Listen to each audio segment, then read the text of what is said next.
Stock Edition, you have not seen a burn deck without Phoenix since the standard format rotated in. And Young Pyromancer likely going to be a Stock Edition going forward. For sure. So both players going to lead off with Temples, just kind of scrying to get things started, fixing their draws, and Noah is going to Sign in Blood. So there is going to be some sorcery speed, direct damage thrown around. Noah probably not. If he knew what he was playing against, he would not be so happy to be Sign in Blooding and actually burning himself this way. Yep. Still a pretty big upgrade for this deck. Over something like Read the Bones or something along those lines. 2 mana versus 3 mana, just a substantial upgrade for a deck that has so much powerful stuff to do on 3 mana. Definitely, yeah. Sign in Blood, the huge addition that these black decks have picked up. 2 mana, so much less than 3. Yeah. When you're trying to smooth out your draws, make sure you hit your land drops, things of that nature. Young Pyromancer is going to come down for Jorden, and Noah's going to take a peek, Thoughtseize, and see what's going on over there. Notably dealing 2 more damage. So Noah quickly burning himself against the burn deck. And we see 2 copies of War Leader's Helix in Jordan's hand. And Mountain, a Chandra's Phoenix, and I believe that was a Skull. Nope, that is a Magma Jet. Very potent hand. War Leader's Helix, one of the more powerful cards. Not necessarily in this matchup, but all the deal for us, they're among your highest impact cards. And Gaining Life is, oddly enough, really powerful for this deck because it's just extra draw steps to find the last pieces you need. Sure, yeah, it definitely allows you to race. Often you are racing your opponent's damage sources on board with your damage sources in hand. So yeah, gaining 4, a pretty big deal there. War Leader's Helix, one of those awkward cards in this format because for a lot of decks, and Burn isn't really one of these decks, but a lot of decks that are in the market for a spell that deals 4 damage, the reason they want that card is so they can kill Blood Baron of Vizkopa and Stormbreath Dragon. But War Leader's Helix has the unfortunate drawback of being white. But it is good at killing the opponent. Yes. Yeah, for the burn deck, of course, you're not worried about their creatures. You just want to throw fire at their head. Yeah. So throwing 4 at the head, pretty valuable here. Noah is actually okay with both of those War Leader's Helixes. Presumably he's figuring that he can kind of strand Jorden with cards in hand that he can't cast. He's going to take the Magma Jet, actually, with that Thoughtseize. He can't really take the Phoenix there because he has a Magma Jet to get it back immediately. Right. There is hope that Jorden just misses his 4th land drop for a while. So taking Magma Jet there seems really important. Allowing Jorden to scry in that spot, I don't think it's something that Noah can afford to allow to happen. And so Noah did kill off that Young Pyromancer before it caused any trouble, but Jorden, with the 3rd land that he, of course, Noah knew was there, so that Chandra's Phoenix is going to continue the beats and keep on dealing damage. And Pack Rat to play there from Noah, from Noah Cohen. That is, he's a mana short of activating it, so there is a window here for Jorden to kill it off and kind of keep the rat army from going out of control. This even assumes that he does want to kill it, which is an open conversation. It definitely is. With 2 copies of War Leader's Helix, if Jorden has a 4th land here, there's an argument for just going into a pure racing mode. Well, and looks like he is just going to use a shock to clear that Pack Rat out of the way. And this is a window here for him to actually attack with Mutavault if he wants to. But that's a risky proposition with 2 mana open from Noah. And the question is, how much does he value this land? I mean, he does have War Leader's Helix, 2 copies in his hand. Sure, and actually it looks like he did have the 4th land. So there was a Battlefield Forge, and Jorden just deciding, rather than start throwing War Leader's Helixes around, he's going to shock and activate Mutavault. But Noah does have the Bile Blight, so back down to 3 lands for Jorden. And now it looks like a hand of 2 War Leader's Helix. And make that 1 War Leader's Helix. Noah fires off a Thoughtseize. Falling to 10 in the process. We're getting into pretty dangerous territory here. The problem here is that Noah needs to find something sustainable and renewable. He can't win by trading 1 for 1 and using removal spells. Jordan's going to get too many draw steps, and he can't contain the Phoenix long term by removal spells. So he needs to find something like Blood Baron, even Elspeth, just something to speed up the game a little bit. Definitely. Yeah, Blood Baron would be the biggest draw here, I think, from Noah. A recurring source of life gain would be probably a game-winning draw at this stage. But yeah, Noah does have Hero's Downfall to kill off that Chandra's Phoenix. As you mentioned, Jorden has plenty of ways to regrow the Chandra's Phoenix, one of which we know is in his hand, the War Leader's Helix, which he cannot currently cast. But he can cast a Boros Charm, which is what he's going to do. Noah falls to 6. Chandra's Phoenix right back in Jordan's hand. And I believe Noah's hand at this point is 2 lands, so this Phoenix connects. That means there's a lethal War Leader's Helix potentially winning for next turn. Yep. And the Phoenix can connect. And that is what Jordan's going to do. Recast the Phoenix. Swing for 2. Noah now dead to the War Leader's Helix, which he does know about. And going to take a peek, find a 3rd land. So a lot of air there for Noah. And But his draw did contain a lot of spells. It did. It wasn't like he just flooded out this game. true, yeah. The issue is he didn't have anything to really break up Jordan's game plan. Well, he had no way to actually start applying pressure once he had kind of traded 1-for-1 a lot. He had Pack Rat, but he kind of had to pull the trigger on Pack Rat the turn before he could activate it. And the 4th land is going to show up there for Jordan, which means this War Leader's Helix is going to be lethal as soon as he pulls the trigger on it, which there's no actual incentive for him to do that now. He can do it at instant speed. Yeah. Playing around a theoretical life gain spell that can Sure. be there, you can never be too sure. And so no Cohen, a dead man tapping right now. Cast Night Veil Spectre, passes the turn, is introduced to War Leader's Helix, which again he does know about. But got to make him go through it. For sure, for sure. You can see kind of both players just laughing about that interaction. It's like, well, yeah, here it is. Let's do it. All right, so a quick up 1 game there for Jorden Mceldowney. And going into game 2 for Noah, he has access to 1 Deicide, 1 Blood Baron of Viscopa. That is to complement the 3 in his main deck. 2 Duress, 2 Sin Collector, 2 Drown in Sorrow, 4 Doomblades, and 3 Lifebane Zombies. So the Sin Collectors and the Duresses are his A-plus cards in these matchups. Discard that doesn't cause him to take damage is at a premium here. Yep. The Blood Baron, that's an easy include as well. I'm not a huge fan of going overload with the creature removal because there's only so many creatures in the list. And, Drown in Sorrow sometimes doesn't line up well with your Sin Collectors because Right. it dies. And even though that sounds like a minor thing, it is important for Noah to apply pressure. He can't let the game go on forever. He needs to close it out. So I think bringing in a lot of the extra creature removal is a mistake, but I do think the Duresses, the Sin Collectors, and the Blood Baron are large upgrades. Yeah, the question is, does he can't just remove all of his creature removal because Young Pyromancer is still a serious problem. Yeah. So he kind of has to balance that. How much should he keep in? The Duresses and Sin Collectors, those are huge. But you don't always get to actually play the game where Burn is trying to resolve X spells. Right, for sure. On the other side here, Jordan's burn list, 2 copies of Burning Earth, a 4th copy of Searing Blood in the board, 3 Toil of Trouble, 4 Cedar Fire Dancer, 3 Chain of the Rocks, and 2 copies of Peak Eruption. I think that I would probably sideboard, I would say probably nothing for this matchup. If I'm Jordan, I'm probably just presenting the same 60. Really? Yeah, I mean, Okay. I like 3 Searing, I think 3 Searing Bloods is about the right number for a Lifebane Sure, Zombie, okay. Mutavault, All right. Pack Rat style deck. Notably, Noah's list does not have any main deck Lifebane Zombies. He has 3 in the board. He would have to bring them in. Yep. I don't really like the creature removal that much in the matchup. It can't touch much of the stuff that matters, like the Chain of the Rocks, the creature-specific removal. Toil of Trouble is not unreasonable, but Noah can also empty out his hand pretty fast, especially post-board. He has Duresses and Sin Collectors. Just has more stuff to cast. Burning Earth is okay here. It's not ideal, but maybe that's worth bringing in 2 copies of. But there's not a lot that I like here. Yeah, I'm not excited about Burning Earth for sure. Yeah, you're right. There are really not any super high impact cards here. There's an argument maybe for, I guess, Toil and Trouble, but if it ain't broke, don't fix it. Yeah, some people like to bring in Chain of the Rocks against Desecration Demon decks in general because it's hard for Burn to answer, of course. But there is the risk, I think, when you're playing against a deck that's bringing in Duress against you, Sin Collector already has Thoughtseize. Mm-hmm.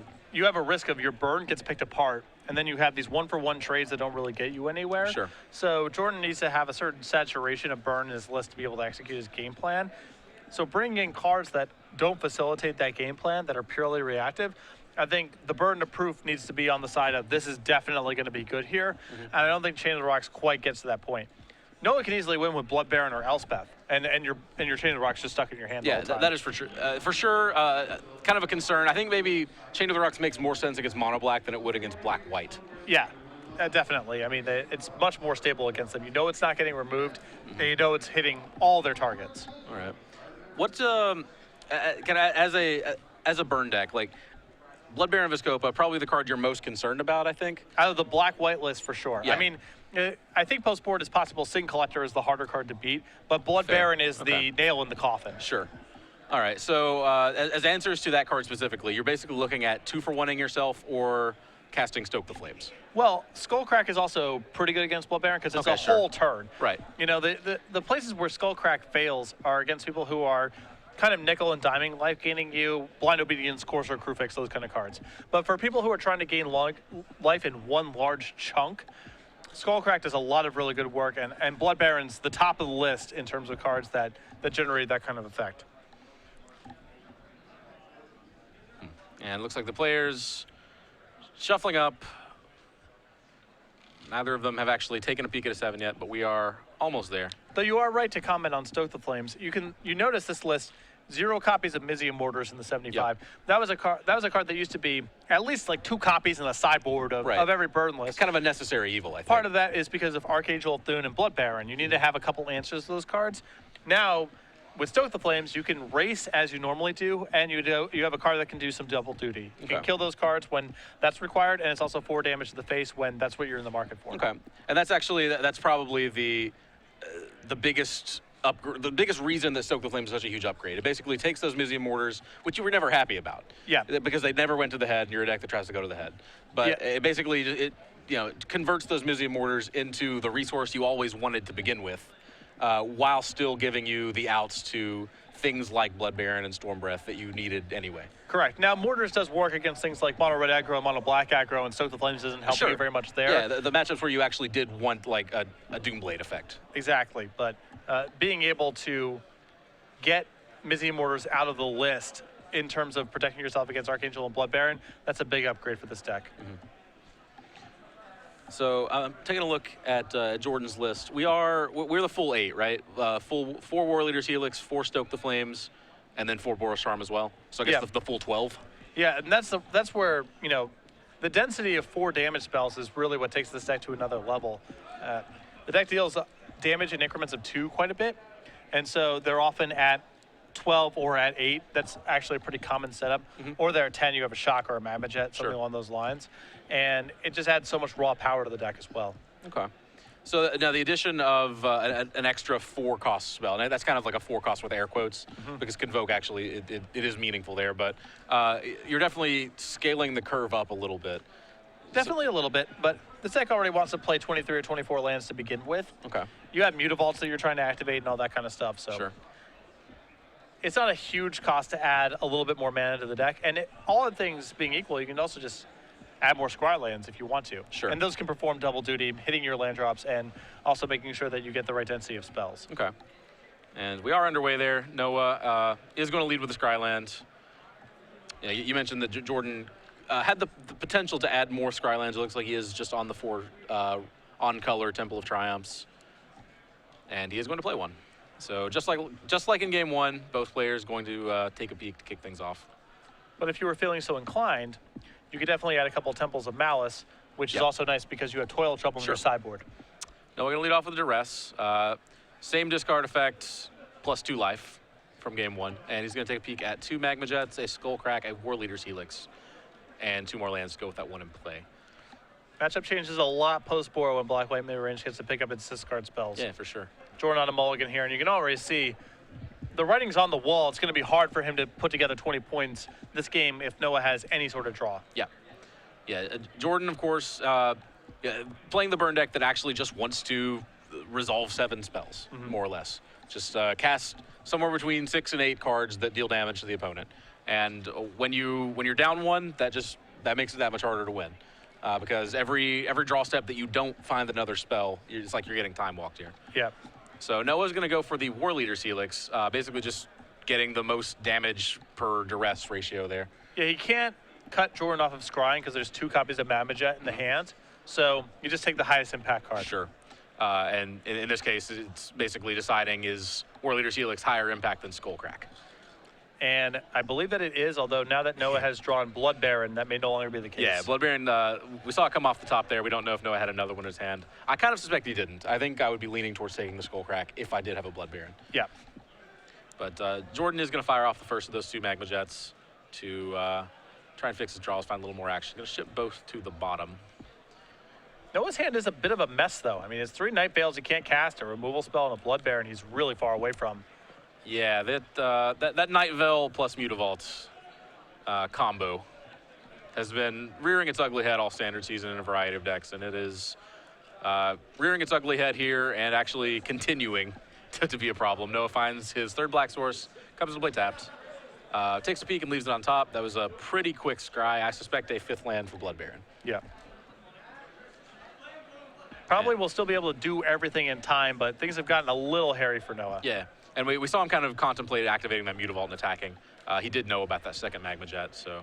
And the bigger issue is if it's Searing Blood, then you're in a ton of trouble. Do you keep Searing Blood in this matchup? I guess you said that you wouldn't board at all, but like, are you happy about Searing Blood against Black-White? Because you know they're bringing in Sin Collector, it's Okay, pretty sure. safe. They have Pack Rat, Mutavault. You know, you have 2 of them, you take out a Blood Baron. All right. They'll play Elspeth and make tokens.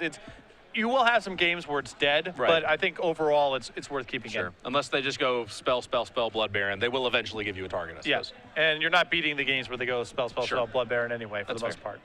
All right. Jorden plays his 4th land, passes. Noah, as we suspected, hits that 5th land and is taking his time. I think this is a Blood Baron. I mean, there's an argument for trying to bleed out a little bit if Stoke the Flames was drawn, but Sure. Noah's got a lot left over, and if a Stoke the Flames goes here, that's fine from Noah's perspective. True. And if he doesn't have Stoke the Flames, the game is over. Yeah, so Jorden does, gets to see if he has it. He doesn't. He clearly would have casted there on Noah's end step. He does get 1 draw step to take a peek and find it. And we've seen him actually bottom with 2 different Magma Jets. So I think he was kind of in the mode where he was looking for it Absolutely. from the get-go.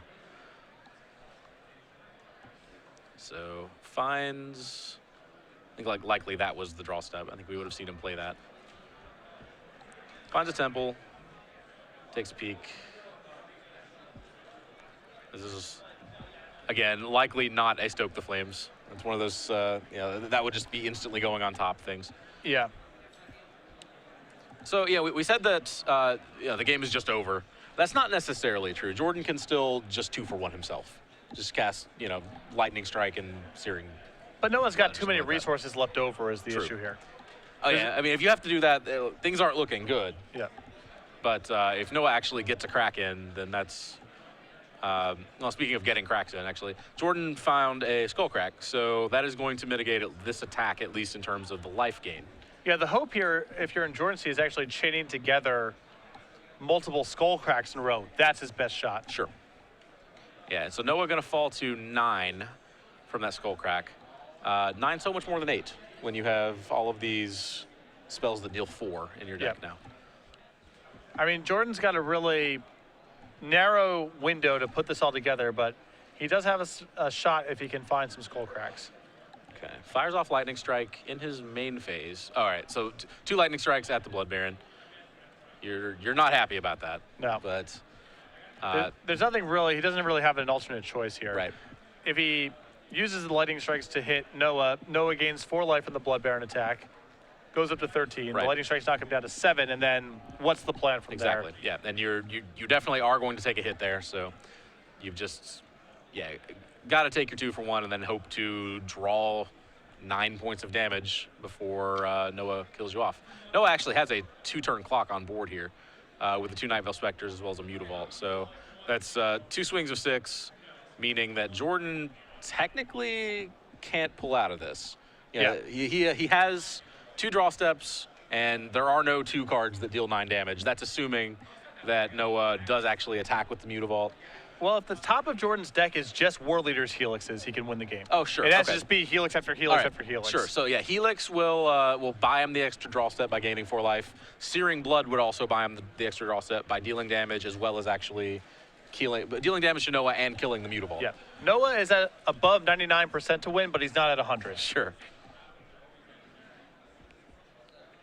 And Night Veil Spectre going to flip over Chandra's Phoenix. It's cool. Jorden didn't want that one. It's always a good feeling when you're drawing to very slim outs and the Night Veil Spectre kind of clears away the draws you don't want. I mean, if it's a Chandra's Phoenix, sure, the Mutavault kind of stings here, because that is a fair. relevant card. That's fair. And a 3rd Night Veil Spectre. That may shut the door, actually.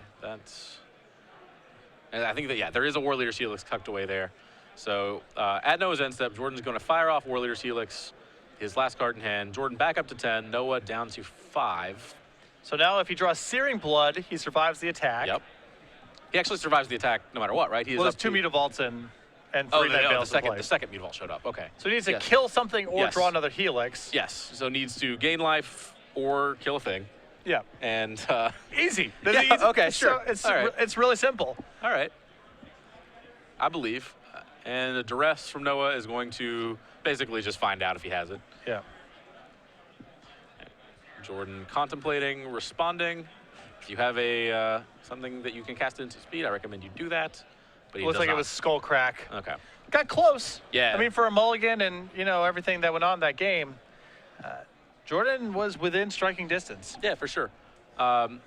Needed to draw, of course, the best cards. Yes. But that's fair. That's what you need to do. Right, yeah. To stay alive. It's never and going to be easy. go deep in an 11-round tournament. Yeah, draw the good ones. This is... it's like, often you'll hear people ask how to sideboard in certain matchups. It's like, it's simple, man. Just take out the bad cards and bring in the good ones. So now if I'm in Jordan's spot, you're playing against this black-white mid-range deck, and there's a lot of creature removal in it. Mm-hmm. I wonder if there's an argument for getting rid of your creatures altogether. Because what are the odds they're productive? Especially now that you see Night Veil Spectre. When you're playing against lists that have Lightbane zombies, then there's some hope for Chandra's Phoenix. Right. But when you're playing against that much removal and Night Veil, it's sort of the last piece of the puzzle of like, you're never going to connect with this thing. Sure. Okay. So for example, this is a pretty out there sideboarding plan. But I've done this before with similar decks against Mono Black Devotion. Mm-hmm. Jordan could remove his 8 creatures, his 4 Chandra's Phoenix, his 4 copies of Young Pyromancer. You could bring in 2 copies of Burning Earth, a Searing Blood, 3 copies of Toil Trouble, and 2 copies of Chain of the Rocks. Okay. Do you think there's an argument for going down that road? Well, I think you're right that the Chandra's Phoenixes look really bad now that you know Night Veil Spectre is in his deck. And we did see plenty of removal there, although we didn't really, once we saw Duress coming in, we're not sure how much Noah has kept in, actually. So it's possible that he drew all the removal that he did incidentally keep in. Mm-hmm. So it's kind of it's a tough judgment call there, but you're definitely bringing in some ineffective spells, I think. I'm really unexcited about those Burning Earths. I am actually pretty excited about the Toil and Troubles. I think Burning Earth may be better than, there's 17 non-basics in the list on a deck of 25 lands. Any white spell definitely triggers it. Yeah, okay. So it's risky if he's on Pack Rat, for example, because if he has 3 swamps in play, he can just kind of do his thing. Right. But it's going to deal some damage. There's no way to... It's not going to be a total brick. Yeah, I'm more concerned with just the fact that in order for it to do anything, you have to march straight to 4 lands and then spend your entire 4th turn doing it. Oh, yeah. Yeah, no, it's not... it's going to have some trouble here, but I just worry... Maybe I overreact in these kind of situations, but I just worry... every time am I going to draw a creature, or am I just going to say this doesn't do anything? It's just lining into a Doomblade, or is it validated by his blockers, or, Sure. there's... No, I think it's a reasonable approach. As I said, I don't like the Chandra's Phoenixes at all. I think I still like Young Pyromancer a pretty good deal. Mm-hmm. It's an answer to Desecration Demon in a weird way.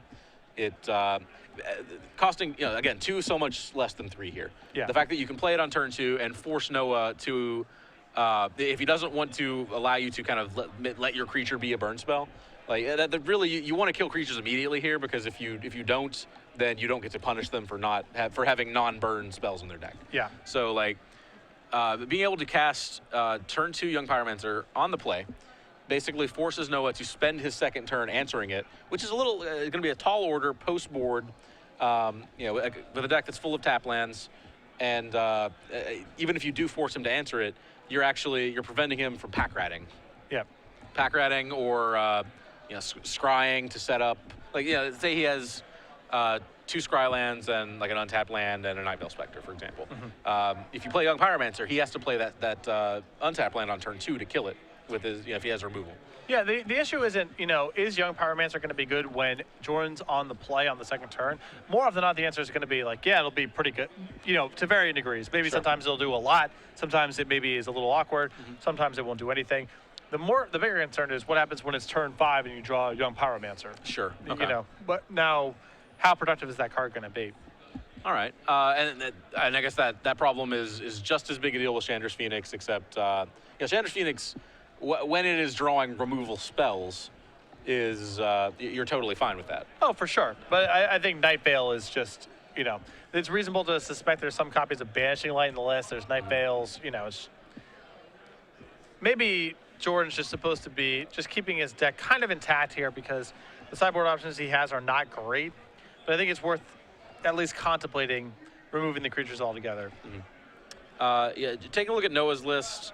In the main deck, we have 3 Bile Blight, 2 Ultimate Price, 1 Devour Flesh, 3 Heroes Downfall, 1 Banishing Light. So that's a grand total of 10 removal spells, which is a lot of removal. Yeah. Some fairly varied removal as well. Post board, we can see at least 5 cards that we're positive he's bringing in the 4th Blood Baron, 2 Duress, and 2 Sin Collector. He doesn't want Deicide, but there's maybe an argument for Drown and Sorrow, Doomblade. Those would just be kind of upgrading worse removal spells and turning them into slightly more efficient ones. Drown Sorrow is also just good protection against Young Pyromancer getting out of control. Yes. He did see Young Pyromancer in game 1, so that might suggest that he kind of wants that card. I don't know. It's hard to say either way. It's definitely a card that has a high likelihood of being dead. Yeah. But just looking at this list again, we see 5 high impact cards that we want to bring in if we're Noah, and 10 removal spells. So at most he can cut 5 removal spells and still have 5.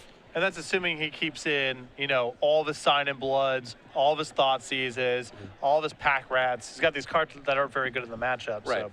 Yeah, and again, once we clear the 2 Sin Collector, 2 Duress, and 1 Blood Baron, we really only have more removal to bring in. Yeah.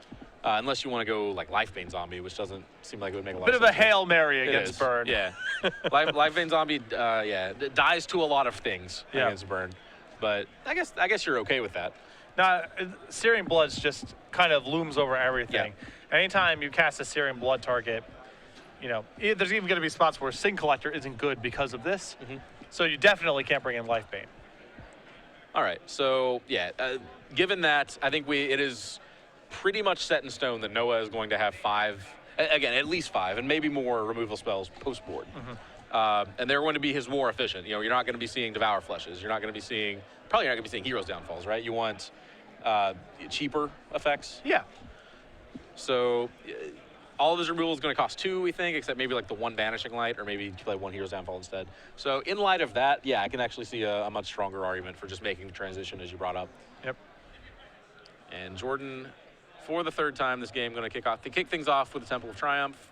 Noah going to Thoughtseize immediately. Sees Shock, Chain to the Rocks, Magma Jet, Lightning Strike, and 2 lands, notably a Mutavault among those lands. Pretty soft hand here for Jorden. It wouldn't surprise me for Noah to just take Magma Jet out of his hand and try to play a 1-for-1 game. Yep, that would make some sense.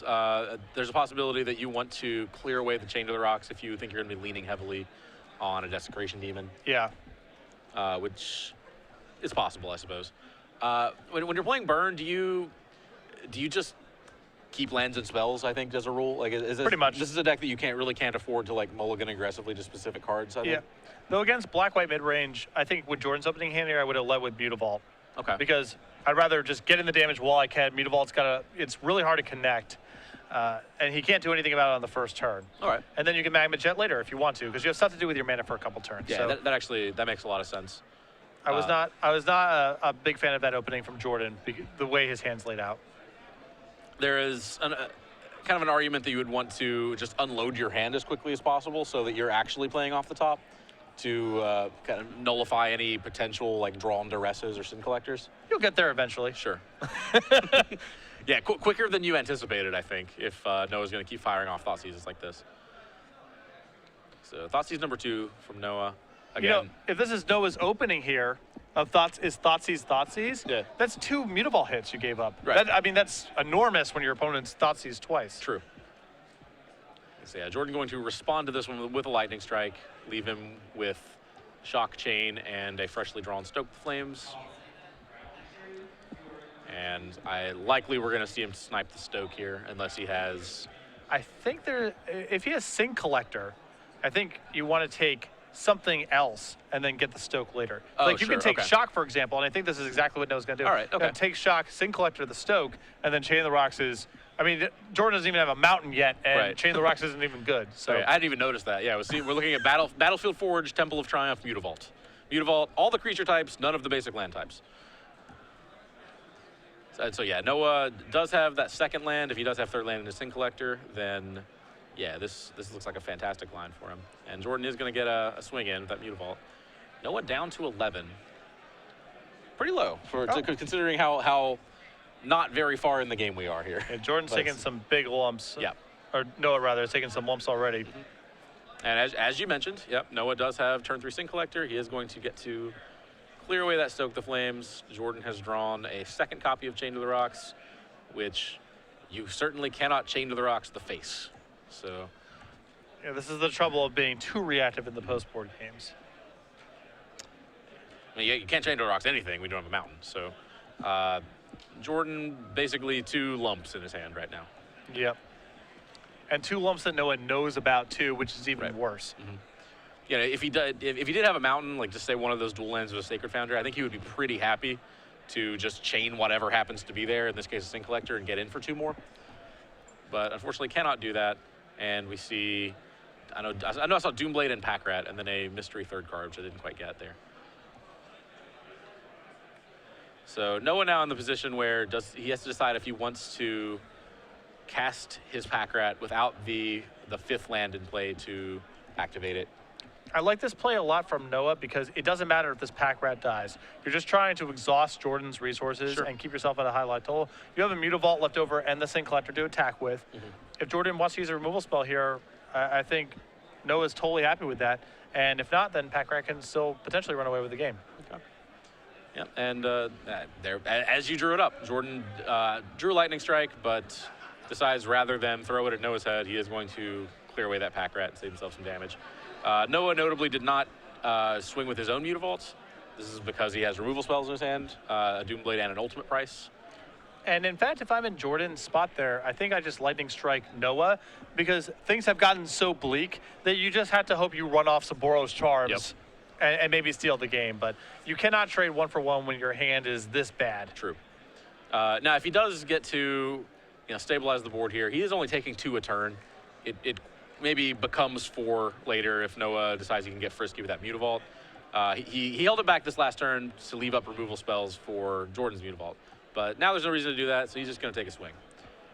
And it looks like Jorden found a shock in the meantime. So he's going to be able to kill off the Mutavaults. That is now, what, 5 damage that has gone to Noah's creatures rather than his face? Yeah, and minus 2 points from a Mutavault that could have attacked. I mean, there's, Burn gets this reputation of just like, you just cast your stuff. There's tons of opportunity for you to maximize resources, play around certain things, play to your outs, play a short game, play a long game. And Noah has really effectively picked apart how Jorden has sequenced his stuff here. So yeah, if Jorden had led with Mutavaults, we think we would have gotten at least 2 hits, maybe 3. Yeah, maybe. If you got 3, the game's over, right? Yep. That's -6 from Mutavaults and then -5 from the burn. I mean, maybe Noah plays differently in certain spots, but it's right. It is a lot of damage to give up. So Noah gonna take a swing with that Sin Collector. Jorden still has some time. Jorden on a 2-turn clock here has, in theory, 6 draw steps to find action. He has actually found another copy of Mutavault, so that's at least some pressure he can apply. So there's some matchups that are about speed. Right. There's some matchups that are about maximizing your resources. Right. Something like Green Devotion or Mono Red Aggro, the game's going to be about, can you do your stuff fast enough before you're overpowered? Against decks like Black-White Midrange, the game's going to go on for a really long time. The game is more likely to be about, did you squeeze every ounce out of every card you drew? For sure. And in those kind of games, is it more important to connect with Mutavault when you get the opportunities to do so? So even if that means not curving out as efficiently, not playing all of your spells all at the same time, the game's going to go on long enough, eventually you'll cast your stuff. Your burn spells will still be there. Yeah, you got to get in while the getting's good. And Jorden finally finds an actual factual mountain to Chain to the Rocks that Sin Collector and stabilize. Notably this game, we've seen Noah cast an Ultimate Price and 2 Doomblades. So as you predicted, Noah actually has plenty of removal post board. I think the transition that you suggested would have been fantastic here. Yeah, I mean, maybe Burning Earth's too extreme, but, Sure. there's... Yeah. One thing that I didn't really notice was just how bad Burning Earth is, like, against you. Yeah. You actually will take a ton of damage. Oh, from your Burning Battlefield Earths. Forge, Temple, Sacred Foundry, Mutavaults. And Chandra's Phoenix does arrive. Eats removal spell. But as we've said, there's not really any harm in Chandra's Phoenix eating a removal spell. Yeah, this is the spot where Chandra's Phoenix is still fine. Mm-hmm. Both players are playing off the top. Noah just has removal or discard or lands in hand, whatever the case may be. Phoenix might wear him out. Yep. Jorden draws, plays Mountain. We know the last card in his hand is a Chain of the Rocks, which doesn't do much against this Mutavault. Although I think Jorden is happy to trade it for 2 life. Well, if Noah's doing this, it means he's got Desecration Demon. True. There's Yeah, okay, no that's fair. other card that justifies this Fair. play. Yeah. So Desecration Demon, that's a serious problem. That's a 2-turn clock. The clock sped up immensely this turn. Yep. And now Jorden is back into needing running War Leader's Helixes. Sure. Well, or in this case, he could actually just running burn spells of any flavor, regrow the Chandra's Phoenix, and then play it, and then feed it to the demon. Sure. What he does find, actually, is a young Pyromancer, which does none of those things. Yeah, the creatures have been underperforming. Yep. And so Jorden just casts the young Pyromancer, ships it, and Noah kind of gearing up to swing here. If